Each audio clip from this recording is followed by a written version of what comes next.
There's this thing that most people have a difficulty with, and it's the understanding of in spite of and because of.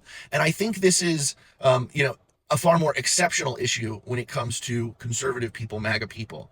Because when MAGA people seek to distance themselves from that environment, they don't understand why they're not just immediately accepted. Because under MAGA, no matter what kind of MAGA you were, as long as you were accepting of the regime, you were accepted in spite of anything else that you might have believed, because your support for MAGA allowed MAGA at large to do what it wants to do.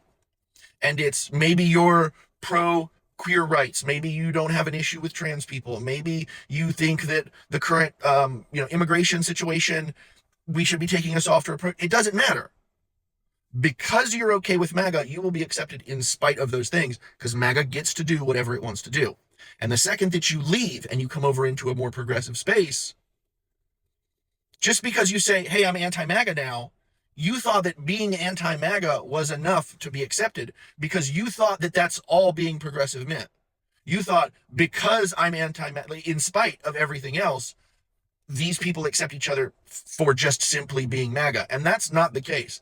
I mean, yes, we have some issues with purity testing, but at the end of the day, for us, you're supposed to be a good person in spite of how that causes you to become accepted into the group, not because you're accepted into the group. That's the difference. It's one of the reasons that atheists and Christians don't get along, because atheists want to be a good person in spite of what happens, and Christians, by and large, seek to be good people because of what they get out of it.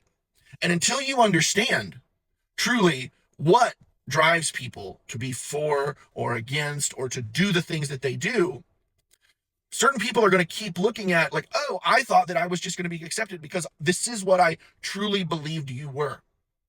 And it's this complete and fully serious lack of understanding of how the world works, because you're coming from a place where you were on some level allowed in the club as long as you let the club do whatever they want.